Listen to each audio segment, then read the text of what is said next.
I'm Questlove of the legendary Roots crew, artist, musician from the city of Philadelphia.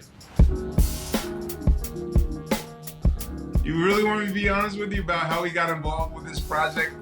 John Legend and Common are co-producing a Philadelphia project about an organization that was in 8 city blocks of where I grew up. From my perspective, I had a little bit of FOMO. 4 minutes of gunfire, 1 Philadelphia policeman killed, and it was over. The members of the Back to Nature group move had been routed from their house. The judge sentenced each to 30 to 100 years in jail. Listen, I am not here to be your pawn. You will not subjugate me till we are gone. We did a lot of things creatively that we've never done before to make something so dark and so chilling. With this project, we pushed the door off the hinges. What I choose is to fully challenge the status quo's and balance and expose the violent police code of silencing the truth while the people are in sleep mode. I normally avoided piano unless it really required darkness and intensity.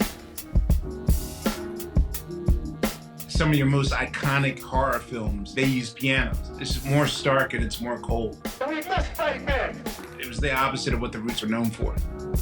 And I feel like that unexpectedness is what captures the unexpectedness of what this documentary is about. Rather than have our faces dictate our lives, we'd rather be dead. Because to be free is not to be so-called living on this level. At our best, Philadelphia is intense and passionate. And at our worst, Philadelphia is intense and passionate. It is now more important than ever to prioritize living up to what has been the mission statement of this nation since its inception. I think no one in Philadelphia truly knows the story. A lot of the information that I was fed about the MOVE organization was that they were heathens, they were dirty. When they said like ate raw foods, I'm thinking like they were just eating like raw meat. Back then, you just heard one authoritative voice and you took that voice as law. I hope that they're put on the electric chair where they belong. When I finally watched this documentary, That's my mama. I was just like, oh, they were vegans trying to live a holistic lifestyle in the city. They were just way ahead of their time as far as animal rights activists, holistic lifestyle, justice. You know, things that we couldn't fathom 40 years ago that we're asking for right now. So sometimes you have to question things that you hear. I would hope that eventually the community could work out these differences, but we don't think that the police can provide a solution because their solution is with weapons.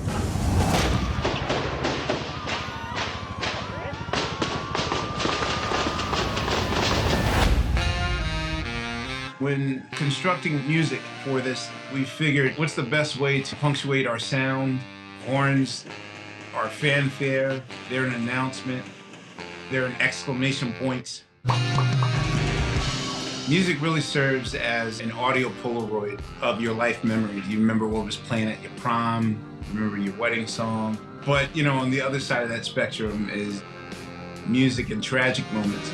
My mother, when she was arrested on August 8, 1978, she was almost due to give birth to me. And so when she did give birth to me, it was in a prison cell. Laying on a paper thin bunk, heart sunk, punch drunk, slept 5 nights this month. The manhunt was a witch hunt. I still feel the There was a few times in Philadelphia in 1977 where it was just like right now. Hopefully, people understand that there's a lesson to be learned.